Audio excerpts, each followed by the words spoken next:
Hi guys, I Pooja. Welcome to concepts guide. और आज हम प्रेपोजिशन के कुछ बेसिक कंसेप्ट्स को क्लियर करेंगे। प्रेपोजिशन बेसिकली होता क्या है, इसके नेम से ही इसका मीनिंग क्लियर है। Pre plus position. प्री का मतलब क्या होता है, पहले, और पोजीशन का मतलब स्थान। तो जो वर्ड नाउन और प्रोनाउन से पहले लगते हैं और दूसरे नाउन और प्रोनाउन से उनका रिलेशन बताते हैं, उनको हम प्रेपोजिशन बोलते हैं। तो हमारा प्रेपोजिशन क्या हो गया, वो वर्ड्स जो पोजीशन के बारे में बताते हैं। तो आइए देखते हैं कि कौन कौन से वर्ड्स हैं जो पोजीशन के बारे में बताते हैं। सबसे पहले हैं हमारे वर्ड्स इन, ऑन और एट। इन का मतलब क्या होता है, जो एक एरिया या वॉल्यूम को कवर करते हैं। ऑन जो एक सरफेस को कवर करेंगे। एट जो एक पॉइंट की बात करेंगे। तो आइए देखते हैं एक एग्जाम्पल की हेल्प से, इन पिक्चर की हेल्प से समझते हैं। अगर मैं इस सर्कुलर सिलेंडर की बात करूं तो ये पूरे का पूरा एक वॉल्यूम और एक एरिया कवर कर रहा है। तो यहाँ पर हम किसका यूज़ करेंगे, इनका। अगर मैं इसके सरफेस की बात करूँ इस बॉक्स के, तो हम यहाँ पे क्या यूज़ करेंगे, ऑन। और अगर मैं एक पॉइंट की बात करूँ तो हम यहाँ पे क्या यूज़ करेंगे, एट। तो इससे हमें क्या पता लगता है कि इनका जो एरिया और वॉल्यूम होता है वो ऑन और एट से ज़्यादा होता है। ऑन का एट से ज़्यादा होता है और एट का सबसे कम होता है। इन सबसे बड़ा हो गया, ऑन एट से बड़ा है और एट सबसे छोटा है। तो अब देखते हैं कि कहाँ पर इन, ऑन और एट का यूज़ होता है। जैसे कि आप इस पिक्चर में देख रहे हैं, ये चेयर है जो आर्म रेस्ट वाली है, इसकी ये आर्म रेस्ट है।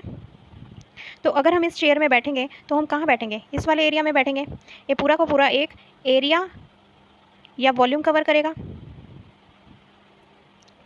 क्योंकि हम इस चेयर के अंदर बैठ रहे हैं। तो इस चेयर के लिए हम क्या यूज़ करेंगे, इन, क्योंकि हम इन एक एरिया और वॉल्यूम के लिए यूज़ करते हैं।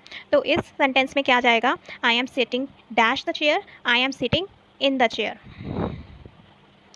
अब इस वाली चेयर की बात कर लेते हैं जिसमें कोई आर्म रेस्ट नहीं है। इस वाली चेयर में हम कहाँ बैठेंगे, इस वाले एरिया में जो इसका सरफेस है। इसके इस चेयर में हम ऊपर की तरफ बैठते हैं, हम अंदर की तरफ नहीं बैठते इस चेयर में, क्योंकि इसमें कोई आर्म रेस्ट नहीं होती। तो इसके लिए हम क्या यूज़ करते हैं, सरफेस में हम ओन का यूज़ करते हैं। तो इस एग्जाम्पल में क्या आ जाएगा, I am sitting the chair. तो यहाँ पर क्या आ जाएगा, I am sitting on the chair. इसी तरह से ये वाले जो बेड होते हैं जिसमें आर्म रेस्ट होती है, इस बेड में हम अंदर की तरफ लेटते हैं, अंदर की तरफ बैठते हैं। तो ये पूरा एक एरिया और वॉल्यूम को कवर करता है। इन बेड के लिए हम क्या यूज़ करते हैं, इनका। वहीं अगर दूसरे बेड की बात करी जाए जिसमें कोई आर्म रेस्ट नहीं होती, उसके हम सरफेस को यूज़ करते हैं। इस जगह के सरफेस पे हम बैठते या लेटते हैं। तो हम इस बेड के लिए क्या यूज़ करेंगे, ऑन का। अब ये वाला एग्जाम्पल देखते हैं। इसमें बोला गया है कि आई can see a box that's the table. हम जो एक बॉक्स है वो एक टेबल पे देख रहे हैं, तो मतलब उसकी सरफेस पे देख रहे हैं। और सरफेस के लिए हम क्या यूज़ करते हैं, ऑन का। तो यहाँ पर क्या आ जाएगा, I can see a box on the table. Next example है meet me dash my desk. यहाँ पर एक पॉइंट की बात करी गई है कि मुझे तुम डेस्क पर मिलो, मतलब एक डेफिनेट लोकेशन की बात करी गई है कि हाँ उस जगह पे मिलो, या फिर एक डेफिनेट प्लेस की बात करी गई है कि उस प्लेस पे मिलो। तो एक पॉइंट की जहाँ बात करी जाती है वहाँ हम किसका यूज़ करते हैं, एट का। तो यहाँ पर क्या आ जाएगा, meet me at my desk. तो अब हमने इन, ऑन और एट का जो है मीनिंग क्लियर कर लिया कि कहाँ कहाँ पर वो यूज़ होते हैं। अब हम इनमें देख लेते हैं कि वो कैसे यूज़ होंगे। अगर मैं 4 PM की बात करूँ तो वो एक पॉइंट की बात होएगी, 4 बजे एक पॉइंट हो गया। तो यहाँ पर हम क्या यूज़ करेंगे, इसके लिए एट। नेक्स्ट है मंडे। मंडे मतलब पूरा पूरा एक दिन कवर हो रहा है, और जहाँ पर पूरे एक दिन की बात हो रही होती है वहाँ पर हम क्या यूज़ करेंगे, ऑन का। नेक्स्ट है अप्रैल। अप्रैल में पूरा पूरा एक मंथ कवर हो रहा है। मंथ में हमारे डेज़ होते हैं, वीक्स होते हैं, तो उसके अंदर बहुत कुछ होता है। तो वहाँ पर एक पूरा एक वॉल्यूम या फिर एरिया की बात हो गई जो ज़्यादा एरिया कवर करता है। तो यहाँ पर हम किसका यूज़ करेंगे, इनका। नेक्स्ट है 2010। यहाँ पर एक ईयर की बात करी गई है 2010, जिसमें बहुत सारे मंथ्स आते हैं, वीक्स आते हैं, डेज़ आते हैं। तो यहाँ पर भी क्या आ जाएगा, इन, क्योंकि ये ज़्यादा एरिया और वॉल्यूम कवर कर रहा है।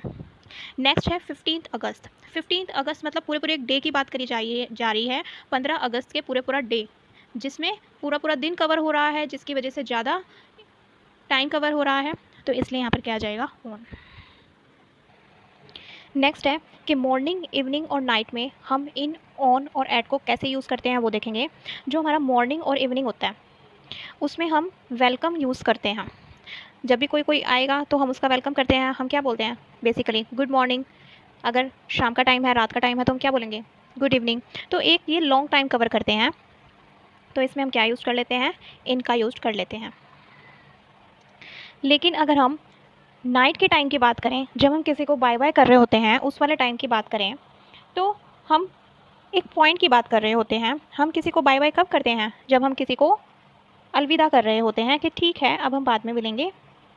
तो एक पॉइंट की बात हो रही होती है, वहाँ पर हम क्या यूज़ करते हैं, ऐड का, क्योंकि हम उसको गुड नाइट कैसे करते हैं, बाय बाय करके। और जहाँ पर 12 PM की बात होती है वो एक न्यूट्रल टाइम होता है, ना तो हम वहाँ पर किसी का वेलकम गुड मॉर्निंग करके करते हैं, ना किसी को हम गुड नाइट बोलेंगे। उस टाइम पर हम किसी को बाय बाय करते हैं, हम वहाँ पर क्या यूज़ करते हैं, गुड नून या फिर गुड आफ्टरनून का। जैसे ही हमने देखा कि 12 PM हो गए हैं, हम गुड आफ्टरनून कर देते हैं, तो वहाँ पर भी एक पॉइंट की बात हो रही होती है, तो उसमें भी एट का यूज होता है। अब एक पॉइंट ऑफ टाइम का डिफरेंस क्लियर कर लेते हैं। जैसे कि ये वाला एग्जांपल है, the thief enter the house dash the night. अब जो थीफ एंटर्ड हुआ है हाउस में, वो एक पॉइंट पर ही एंटर्ड हुआ होगा, वो रात में एक पॉइंट पर एंटर्ड हुआ होगा किसी भी घर में। तो हम क्या यूज़ करेंगे, पॉइंट के लिए हम क्या यूज़ करते हैं, एट का। तो यहाँ पर एट आ जाएगा। नेक्स्ट एग्जाम्पल है, the thief rob the house dash the night. यहाँ पर जो चोर है उसने घर को जो चोरी किया है पूरी पूरी रात में किया है, एक लॉन्ग ड्यूरेशन कवर करा है। और लॉन्ग ड्यूरेशन कवर करने में हम क्या यूज़ करते हैं, इन का। तो यहाँ पर क्या आ जाएगा, इन। यहाँ पर हम इन का यूज़ करेंगे। तो सेंटेंस के अकॉर्डिंग हम देखते हैं कहाँ पर एक एरिया या ड्यूरेशन की बात करी गई है तो इन लगेगा, और अगर एक पॉइंट की बात करी गई है तो एट लगेगा। जब भी हम कभी मॉर्निंग में किसी चीज़ की बात करते हैं फ्रिक्वेंटली, तो हम क्या यूज़ करते हैं, इन का। लेकिन कभी कभी हम ऐट का भी यूज़ कर लेते हैं।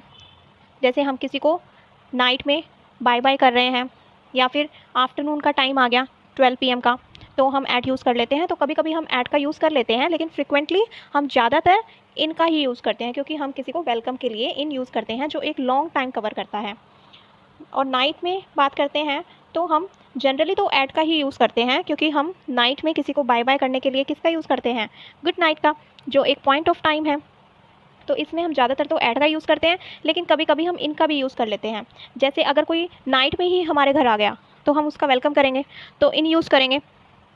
कैसे, गुड इवनिंग कहकर। तो उसमें इन यूज होता है। अब जैसे कि एग्जांपल है, ही केम डैश द मॉर्निंग। अब वो मॉर्निंग में आया है तो हम उसका वेलकम कर रहे हैं, तो इसमें क्या यूज़ हो गया, इनका यूज़ हो गया। तो हम कभी कभी इनका भी यूज़ कर लेते हैं, ये डिपेंड करता है कि हमारा सेंटेंस कैसा यूज हुआ है।